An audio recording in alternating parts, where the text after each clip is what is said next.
नमस्कार, बहुत बहुत स्वागत आपका अनादि टीवी पर। मैं हूं आपके साथ पारुल। आज बात करेंगे राजपथ से विकास पथ पर। यूपी में विकास का रथ तीसरी बार फिर चल पड़ा है और चल रहा है यूपी में बीजेपी का फेवरेट हिंदुत्व का एजेंडा भी। तो यूपी में लगातार केंद्र और राज्य की सरकार को हिंदुत्व के मुद्दे पर बार बार घेरने वाले विपक्ष को करारा जवाब दिया है बीजेपी सरकार ने। जी हाँ, क्योंकि एक तरफ बन रहा है रामलला का भव्य मंदिर, तो दूसरी तरफ ग्राउंड ब्रेकिंग सेरेमनी से निवेशकों को आमंत्रित कर बीजेपी ने यह भी दिखाने की कोशिश की है कि बीजेपी दोनों ही मुद्दों पर काम कर रही है, फिर वो जनता के विकास से जुड़ा हो या भावनाओं से, दोनों पर वो ध्यान रखती है। प्रधानमंत्री नरेंद्र मोदी उत्तर प्रदेश निवेशक सम्मेलन की तीसरी ग्राउंड ब्रेकिंग सेरेमनी यानी जीबीसी में शामिल हुए।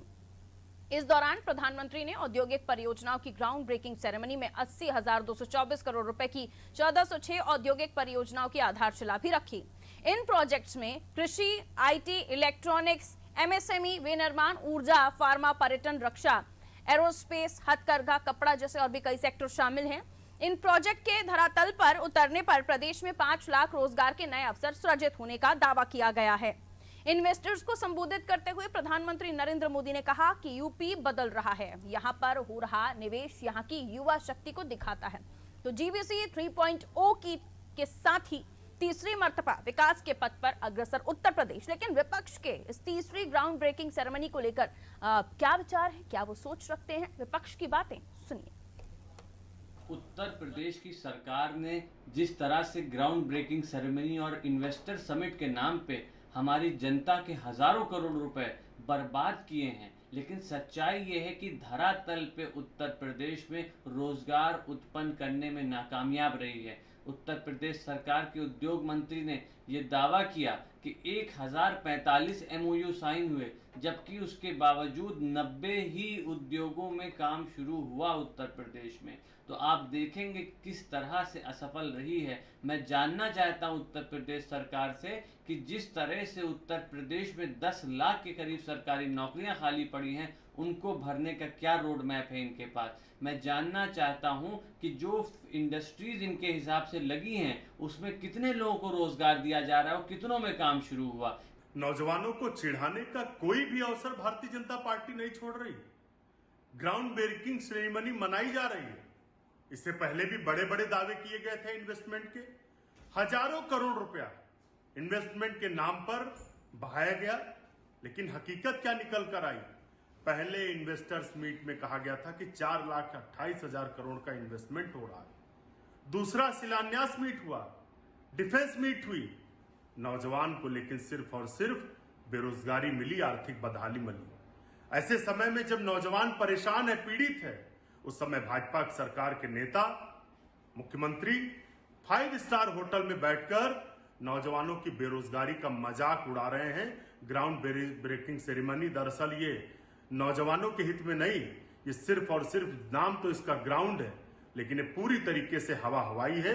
नौजवानों को धोखा देने वाली, नौजवानों के हितों पर कुठाराघात है ये ग्राउंड ब्रेकिंग सेरेमनी।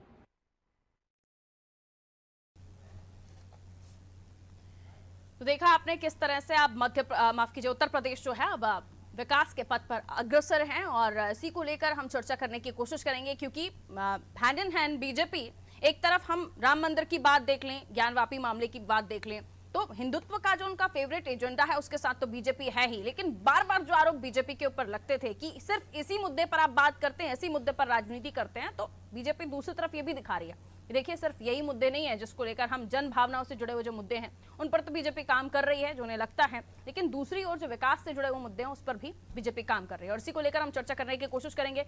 जो मेहमान हमारे साथ जुड़े हुए हैं उनसे आपका परिचय करा देती हूँ। शबनम पांडे जी बीजेपी से हमारे साथ बनी हुई है। शबनम जी, बहुत बहुत स्वागत। जैसे जैसे और भी मेहमान जुड़ेंगे हम उनका परिचय कराते जाएंगे। शबनम जी, सबसे पहले शुरुआत में इसी मसले से करना चाहूंगी कि बार बार ये आरोप लगते रहे कि आप लोग विकास की बात नहीं करते, आप लोग रोजगार की बात नहीं करते। कई मर्तबा ये भी आरोप लगे कि मुद्दों से भागने की कोशिश बीजेपी करती है और फिर माहौल बनाया जाता है मंदिर मस्जिद के इर्द गिर्द। लेकिन आज जो तस्वीरें सामने आ रही हैं कुछ और ही हम तस्वीरें देख रहे हैं, और ये पहली बार नहीं है। क्या कहना चाहेंगे आप अपने समर्थकों को, दर्शकों को? देखिए, निश्चित तौर पे उत्तर प्रदेश बदल रहा है। जो उत्तर प्रदेश एक बीमारू राज्य या सभी राज्यों में सबसे अंतिम पंक्ति में खड़ा राज्य माना जाता था, आज उत्तर प्रदेश पूरी तरीके से बदल रहा है। और इस बात का साक्ष्य तीसरा ग्राउंड ब्रेकिंग सेरेमनी है, जिसमें 80,000 करोड़ के प्रोजेक्ट्स जो हैं उसका शिलान्यास होता है, जिसमें तकरीबन 1400 परियोजनाएं हैं। और वो परियोजनाएं सभी क्षेत्रों में जाएगा। ऐसा नहीं है कि किसी एक जिले में परियोजना है और दूसरा जिला उससे वंचित रहेगा। चाहे पूर्वांचल हो, मध्यांचल हो, पश्चिमांचल हो, बुंदेलखंड हो, सभी जगह इन परियोजनाओं को स्थापित किया जाएगा। इसके साथ साथ रोजगार भी युवाओं को मिलेगा। जब परियोजनाएं आती हैं प्रदेश में तो रोजगार का सृजन निश्चित तौर पे होता है। ये परियोजनाएं रोजगार लेकर भी युवाओं के लिए आएगी। इससे पहले भी 2 ग्राउंड ब्रेकिंग सेरेमनी हुआ, जिसमें तमाम परियोजनाएं आई। 10 देशों के 10 देशों ने निवेश किया था और उन पर अभी धरातल पर कार्य चल रहा है। इसके साथ साथ ये देखिए कि कहीं ना कहीं निवेशक उन्हीं स्थान को में निवेश करते हैं जहां उन्हें उसके निवेश करने के लिए अनुकूल माहौल मिलता है। आज उत्तर प्रदेश का में जब 37 साल बाद भारतीय जनता पार्टी की सरकार को जनता चुनती है, तो उस पर भी जनता के जनाधार को, जनादेश को कहीं ना कहीं विपक्ष नकारता दिखता है। लेकिन आज जब निवेशक लगातार उत्तर प्रदेश में निवेश कर रहे हैं, क्योंकि कानून व्यवस्था सुधरी है, ईज ऑफ डूइंग बिजनेस सुधरा है, कहीं ना कहीं लोगों की मानसिकता में बदलाव आया, भ्रष्टाचार और अपराधीकरण कम हुआ है। और ईज ऑफ डूइंग बिजनेस में आप देखिए दूसरे स्थान पर उत्तर प्रदेश आया है। तो सारे माहौल, सामाजिक हो या आर्थिक हो या कानून व्यवस्था की स्थिति हो, सारे माहौल निवेशकों को प्राथमिकता पे उत्तर प्रदेश चुनने के लिए बाध्य करता है। इस पर निश्चित तौर पे जो विपक्ष मुंह की खाए हैं अपने चुनाव में, तो उन्हें ऐसा लगता है कि इन्होंने इतनी बड़ी उपलब्धि की है, तो वो नकारात्मक टिप्पणी देते रहेंगे। लेकिन हमें उससे विचलित नहीं होना है। हमें अडिग होकर जनता को और ठीक है, जो आरोप विपक्ष की तरफ से लगाए जा रहे हैं मैं वो आपके सामने रख रही हूँ। विपक्षी पार्टियों का यानी खासतौर पर सपा का ये कहना है कि पहले भी कई सारे एमओयू साइन हुए 145 के आसपास, लेकिन उसके बाद काम कितनों पर हुआ वो बीजेपी बता दे। उनका आंकड़ा 90 के आसपास है। अभी उनका कहना है कि आएंगे, आकर चले जाएंगे निवेशक, जनता को रोजगार नहीं मिलेगा। वो कह रहे हैं सरकारी जो खाली पद हैं उनको भरने के लिए बीजेपी क्यों नहीं प्रयास करती है। इस पर क्या जवाब है आपका? देखिए, सबसे पहले तो इस मानसिकता को बदलना होगा कि सरकारी नौकरी ही केवल रोजगार होती है। स्वरोजगार, सरकारी नौकरी, तमाम तरीके की नौकरियां, ये सब हमें आर्थिक तौर पे मजबूत करता। हम किसी भी तरीके से आर्थिक तौर पर मजबूत होते हैं, वो रोजगार की श्रेणी में आता है। तो तमाम ऐसे ODOP, MSME, self help group, तमाम ऐसी चीजों को हमने बढ़ावा दिया। 17% सपा के समय से अब तक का लिया जाए तो 17% स्टार्टअप में बढ़ोतरी उत्तर प्रदेश में हुआ। और ये बार बार कहते हैं कंपनीज कौन सी आई, देश कौन से आए, तमाम देश हमारे उत्तर प्रदेश में निवेश किए हैं। विश्व का की सबसे बड़ी कंपनी माइक्रोसॉफ्ट ने नोएडा में जो है सॉफ्टवेयर पार्क बनाने का कार्यक्रम शुरू किया है। एमपी गौरी जो है वो पीलीभीत में आ रही है कंपनी, जो और यूके की कंपनी। ठीक है, यानी आपका ये कहना है कि महज सरकारी नौकरियों से ही क्या रोजगार मिलता है? वो हरदोई में अपनी मैं लौटूंगी आपके पास शबनम जी, बाकी मेहमानों को अपने शामिल कर लूं। आ रही हूँ आपके पास, वापस आ रही हूँ। अरविंद जायसवाल जी हमारे साथ जुड़े हुए हैं, अर्थशास्त्री हैं आप, बहुत अच्छे, बहुत स्वागत करती हूँ सर आपका। अरविंद जायसवाल जी, आर्थिक निर्यात में भी आप स्पेशलिस्ट हैं, बहुत स्वागत सर। आवाज़ सबको मिल रही है? जायसवाल साहब की आवाज़ चेक कीजिए, शायद फ़ोन डिस्कनेक्ट हुआ है। शबनम पांडे जी हमारे साथ जुड़ी हुई हैं। मनोज यादव जी, आपको आवाज़ मिल रही है मेरी? जी बिल्कुल। बहुत बहुत स्वागत सर आपका। सपा का पक्ष रखने के लिए आप हमारे साथ जुड़े हुए हैं। आप शबनम जी को सुन रहे थे काफी देर से भी, और शबनम जी का साफ तौर पर बताना है कि हम जो काम कर रहे हैं, प्रयास कर रहे हैं, उससे भी रोजगार का सृजन होगा, निवेशक आएंगे, निवेश करेंगे, इंफ्रास्ट्रक्चर बिल्टअप होगा और भी कई रास्ते खुलते ही हैं, जाहिर सी बात है। लेकिन जो सपा की तरफ से हमें बाइट मिली, उनमें आरोप ये लगाए गए आपके प्रवक्ता महोदय की तरफ से कि सरकारी नौकरियों पर बात नहीं करते आप, और उसके अलावा कई सारे एमओयूज पहले साइन हुए करीब 147 के आसपास, लेकिन 90 एमओयू पर काम हो रहा है। आप क्या कहना चाहेंगे? जो दूसरा एमओयू साइन हुआ था वो लगभग 3,32,00,000 करोड़ के करीब था, और तब की मौजूदा सरकार जो योगी वन वाली सरकार थी, उसने ये बताया था कि जितना हमारा उस साल का बजट है उत्तर प्रदेश का, उतना ही एमओयू सरकार ने साइन किया है। यानी कि बजट के पैरेलल उन्होंने उत्तर प्रदेश में इन्वेस्ट लेके आए। तो अब उत्तर प्रदेश की जनता जो बीजेपी ने दिखाया, जो बताया, जो एहसास कराया, उत्तर प्रदेश की जनता जानना चाहती है।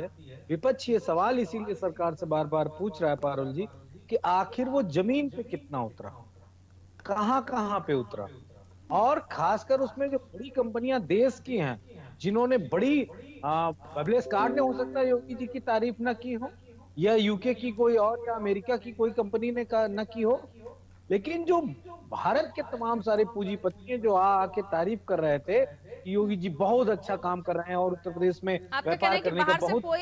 कोई बड़ा ऑर्गेनाइजेशन या कंपनी नहीं आई है, ये देश की कंपनियां थी जो कर रही थी, तारीफ हो रही थी, ये कहना चाह रहे हैं?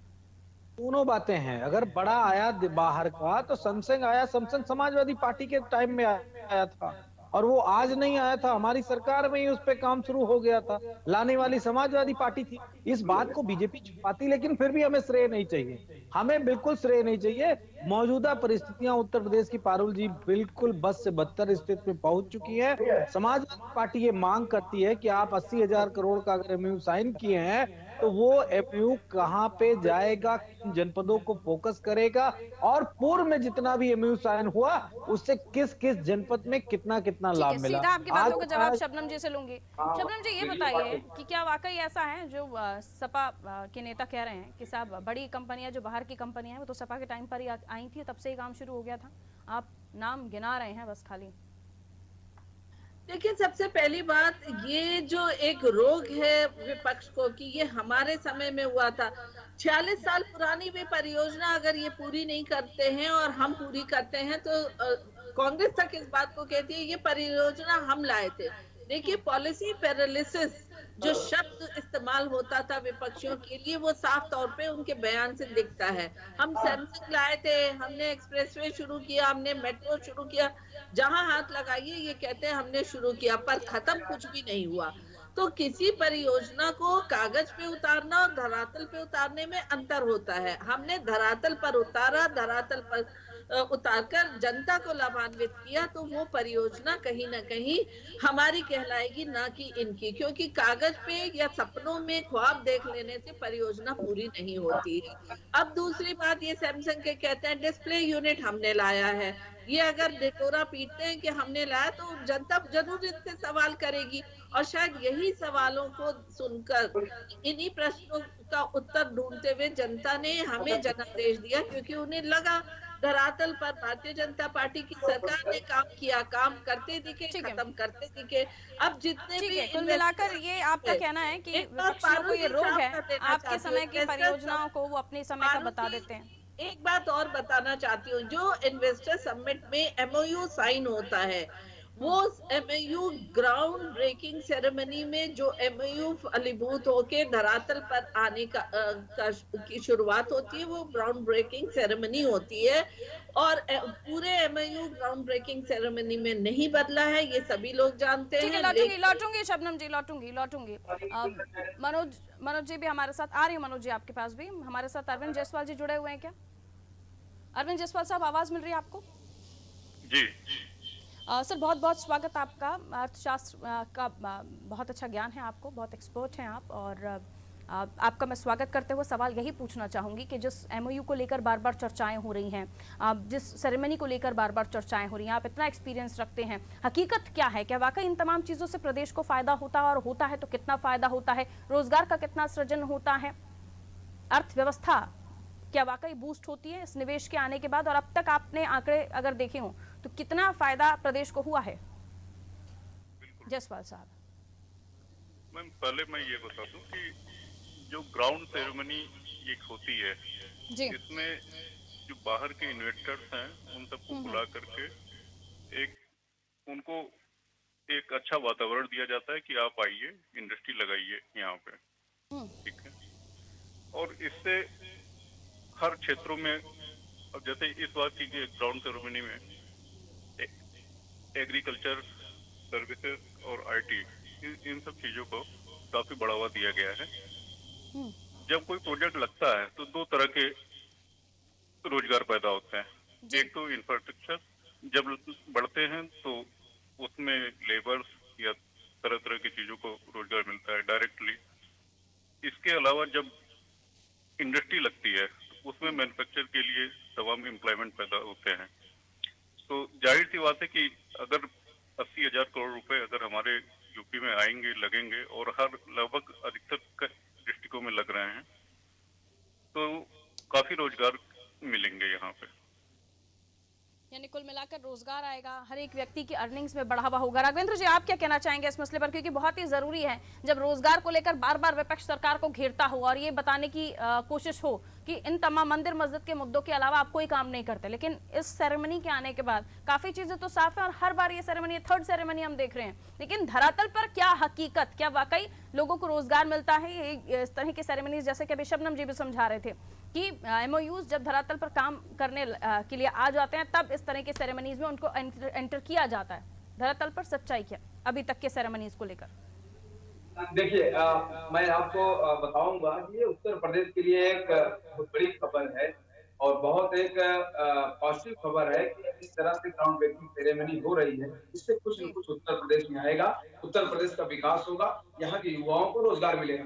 अब देखिए, मैं आपको बताऊं, मुख्यमंत्री योगी आदित्यनाथ, आपने देखा होगा कि ये दूसरी बार लगातार मुख्यमंत्री बने हैं उत्तर प्रदेश के। कि जब से मुख्यमंत्री बने हैं अपने काम में या लगातार जो दौरे कर रहे हैं, जो मीटिंग कर रहे हैं, सुबह से शाम तक जो काम कर रहे हैं, उसमें किसी तरह की कोई कमी नहीं है। ना एक दिन छुट्टी लिए हैं और ना ही कभी बीच में तबीयत खराब हुई है। आप समझिए, निरंतर काम कर रहे हैं। तो योगी जी ये समझते हैं कि आज हमारा सौभाग्य है कि हमारी ही पार्टी का प्रधानमंत्री इस देश में है, नरेंद्र मोदी, वो भी एक काम करने के लिए जाने जाते हैं कि भाई उनको भी विकास विकास की बात करते हैं। उन्होंने कहा जितना फायदा हो हम उत्तर प्रदेश के लिए ले लें। तो इस समय एक अच्छा माहौल है कि डबल इंजन की सरकार है। केंद्र में मोदी की सरकार है और यहाँ पर उत्तर प्रदेश में योगी की सरकार है। तो फायदा वो ले रहे हैं, लगातार काम कर रहे हैं।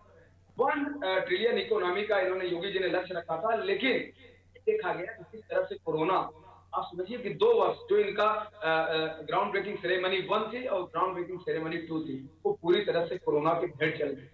उसके बाद भी कुछ न कुछ काम हुए हैं, क्योंकि ज्यादा से ज्यादा जो हेल्थ में जो पैसा था, बजट था, वो सब हेल्थ सेक्टर में चला गया, उसके इंफ्रास्ट्रक्चर में चला गया, उसके जो गैस के जो प्लांट थे उसमें चला गया।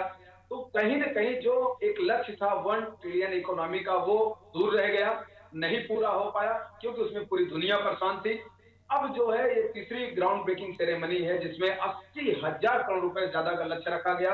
आज मोदी जो प्रधानमंत्री है देश के, उन्होंने उसका 1400 से ज्यादा परियोजनाओं का एक उपहार दिया है प्रदेश के लोगों का। मैंने देखा कि उस कार्यक्रम में मैं भी बैठा था। सेरेमनी या इस तरह के निवेशकों को प्रदेश में आमंत्रित करना, प्रदेश में आमंत्रित करना और उनकी तरफ से कहीं ना कहीं इंटरेस्ट भी दिखाना कि वो इन्वेस्ट करना चाहते हैं, ये तमाम चीजें हैं। इसको लेकर मैं जायसवाल साहब से बात करूं, लेकिन मनोज जी, आप अभी राघवेंद्र जी की बात पर कुछ कहना चाह रहे थे, क्या कहेंगे?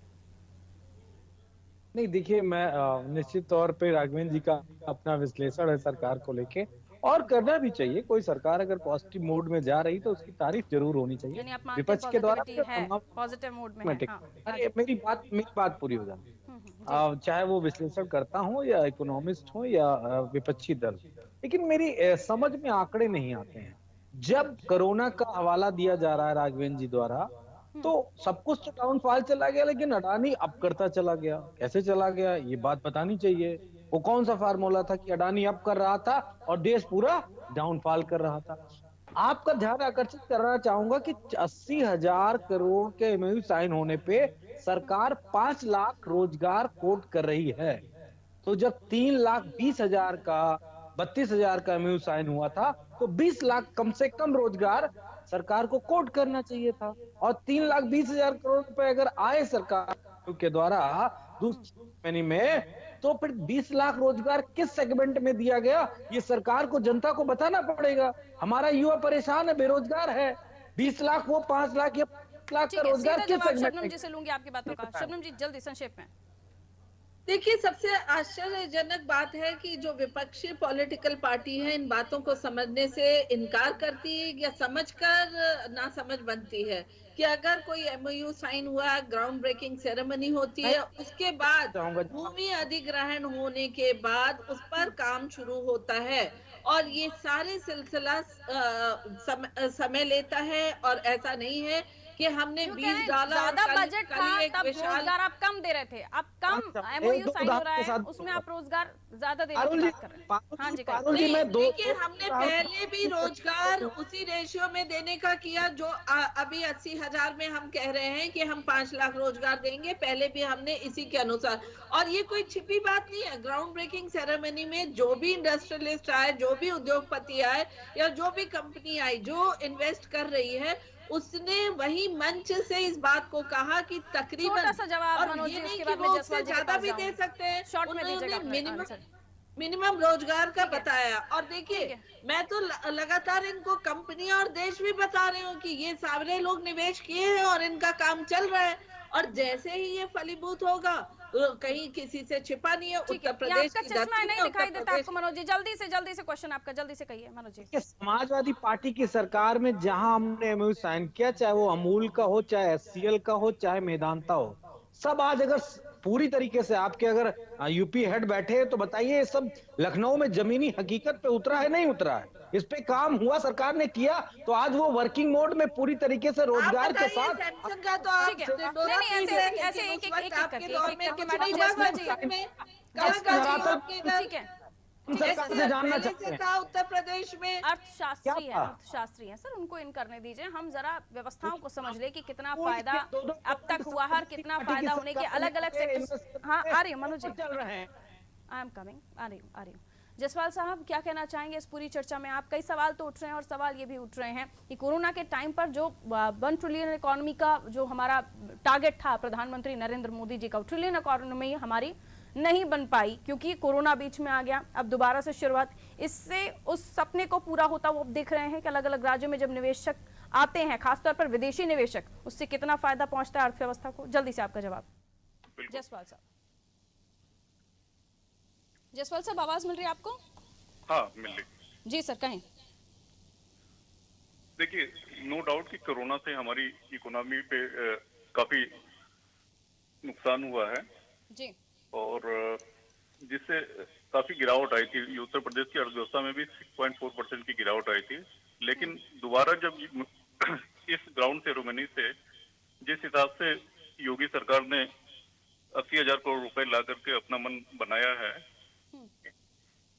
अपने अर्थव्यवस्था को आगे बढ़ाने के लिए, उससे ये लगता है कि आगे रोजगार की संभावना काफी होंगे। बहुत तेजी से, क्योंकि ये गंगा एक्सप्रेसवे 1100 किलोमीटर बना, इससे हर 5 किलोमीटर पे केमिकल फ्री फार्मिंग की व्यवस्था कर रही है योगी सरकार। इन सबसे एग्री फील्ड में काफी रोजगार मिलेंगे। अल्टीमेट देखा जाए, यूपी के लिए बहुत ही शुभ संकेत है।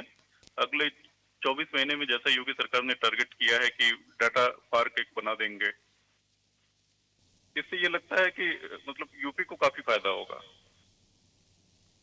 ठीक है जसवाल साहब। राघवेंद्र जी, जिन कंपनीज का नाम अभी मनोज साहब गिना रहे थे, उसमें कितनी हकीकत है? और सपा के समय पर अगर ये तमाम जो इंडस्ट्रीज या फिर जो निवेशक है वो आए, तो अभी कोरोना के टाइम पर ये कहाँ गए थे और कोरोना के टाइम पर क्यों अर्थव्यवस्था डाउन हुई? दूसरा, जो नए निवेशकों के आने की बात हम कर रहे थे फर्स्ट और सेकंड सेरेमनी में, वो प्रभावित हुए, तो सब जब सपा के कार्यकाल में आ गए थे तो ये कोरोना के समय पे तो फिर सवाल ही नहीं उठता था ना? नहीं, देखिए, मैं 2 विषय रखूंगा। एक तो जो कोरोना में अर्थव्यवस्था इसलिए डाउन हुई कि दूसरे सेक्टर में फोकस ही नहीं किया गया ना। पहली प्राथमिकता तो हो गई लोगों की जान बचाना, तो पैसा भी वहां खर्च हुआ और जो हमारे जो मैन पावर है वो भी वहीं पे लगे, तो दूसरे सेक्टर में ध्यान ही नहीं दिया गया क्योंकि यहाँ पर जीवन सबसे महत्वपूर्ण था। दूसरा, जैसे कि समाजवादी पार्टी के प्रवक्ता ने कहा कि कुछ बिजनेसमैन का कैसा वो रेट, उनका मतलब कि बिजनेस बढ़ गया, या उनका टर्नओवर बढ़ गया, तो मेरे भाई देखिए ये सब चीजें क्यों बढ़ गई, हो सकता है कि उनका उद्योग ऐसा रहा हो कि जो इस वक्त उनका पॉजिटिव काम कर गया हो। जैसे मैं उदाहरण बता रहा हूँ, बुखार की दवा कोरोना के समय में ब्लैक हो गई थी, बुखार की दवा तक नहीं मिल रही थी पूरे उत्तर प्रदेश की, मैं जिलों की बात बता रहा हूँ, मार्केट से आउट हो गई थी।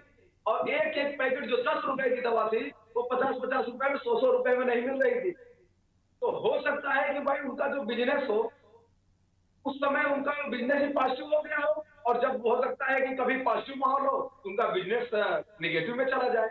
ये बिजनेस का अपना एक उतार चढ़ाव है, कौन बड़ा बन रहा है, कौन छोटा बन रहा है। गौर करना चाहिए कि कुछ ऐसी चीजें हैं जो कोरोना के टाइम पे बहुत अच्छे से चली हैं, फिर चाहे आप हेल्थ सेक्टर से जुड़ी हुई कर्ण हो या फिर हम घर में बैठकर जो इंटरनेट यूज कर रहे थे, हमारा पूरा परिवार जो है यूज कर रहा था उस इंटरनेट को, क्योंकि कुछ कर नहीं सकते थे, काम भी घर से ही हो रहे थे। तो कुछ ऐसी चीजें जो घर पर ही बैठकर करने की थी या जिनका ज्यादा उपयोग इस समय पर हो गया, हम हेल्थ का ध्यान रख रहे थे, हम फूड सेक्टर में ध्यान रख रहे थे, हमारे घर में जूस ज्यादा आने लगा था, हमारे घर में नारियल पानी ज्यादा, तो इन छोटी छोटी चीजों का भी हमें ध्यान रखना चाहिए कि कुछ चीजें इस समय पर बड़ी भी थी। जल्दी से शबनम जी अपनी बात कर लीजिए, मनोज जी के पास जाऊंगी। देखिए, अगर मनोज जी कोरोना से बिजनेस का करते हैं तो उन्हें ये याद रखना चाहिए, जब कोरोना आया था तो हमारे देश में ना एक पीपीई किट बनता था ना मास्क बनता था। जिस तरीके से डोजेस बने वैक्सीन के वो भी हमारे देश में बना। तो ये तमाम लोग जो इन सेक्टर से जुड़े, चाहे ई कॉमर्स हो, ई कॉमर्स का बिजनेस बढ़ा, सर्विस सेक्टर में बिजनेस बढ़ा, जो कि आईटी के सर्विस सेक्टर में बिजनेस बढ़ा। तो तमाम ऐसे सेक्टर्स थे जिनका बिजनेस कोरोना काल में भी बढ़ा, और सरकार ने भी अपने कामकाज को पूरी तरीके से ठप नहीं किया था। निश्चित तौर पे लॉकडाउन था, पर सरकारी बहुत से ऐसे कार्य थे जो धरातल पर उतारे जा रहे थे, वो विकास से रिलेटेड हो या स्वास्थ्य से रिलेटेड हो, वो तमाम ऐसे सेक्टर्स थे जिनके काम अगर हमारे जल्दी से बढ़ते हैं तो रोजगार उनसे ही मिलता है हमारे देश के लिए। दिखेगा वही क्या मनोज जी जो देखना चाहेंगे, कुछ और नहीं देखेंगे, ऐसा शबनम जी कुल मिलाकर कहना चाह रही हैं, जल्दी से। तो हम देखिए, मैं बिल्कुल नहीं वो देखना चाहता हूँ जो समाजवादी पार्टी अपने मन में अगर कोई विचार ला रही है। मैं ये सीधे सीधे कह रहा हूँ, 3,32,000 करोड़ कमे हो प्लस उससे पहले वाला और आज का मिला के मैं 4 महानगरों की उत्तर प्रदेश में बात किए ले रहा हूँ। एक लखनऊ, कानपुर, गोरखपुर, बनारस, अगर ये पूर्वांचल का रख लो, एक मेरठ जोड़ लेते हैं, नोएडा, गाजियाबाद को मैं छोड़े दे रहा हूं। इन 5-6 महानगरों में उत्तर प्रदेश सरकार ये जवाब दे दे कि कौन सी फैक्ट्री कर रही, कौन से निवेशक का कौन सा काम किया जा रहा है, कौन से रोजगार सृजित किए जा रहे हैं, किस इन्वेस्टर की मीट से कहां पे इन्वेस्ट किया गया, किस सेक्टर में, किस जगह क्या किया गया, जनता जानना चाहती है। जवाब चाहिए होगा इसका मुझे, जल्दी से 30 सेकंड में कंप्लीट कीजिए। देखिए, डिफेंस कॉरिडोर 6 जनपदों में डिफेंस कॉरिडोर का काम चल रहा है, जिसमें लखनऊ भी एक है। जो हमारे माइक्रोसॉफ्ट का जो काम है उसमें भी लखनऊ में भी पार्क बनने का काम, आईटी पार्क बनने का काम चल रहा है।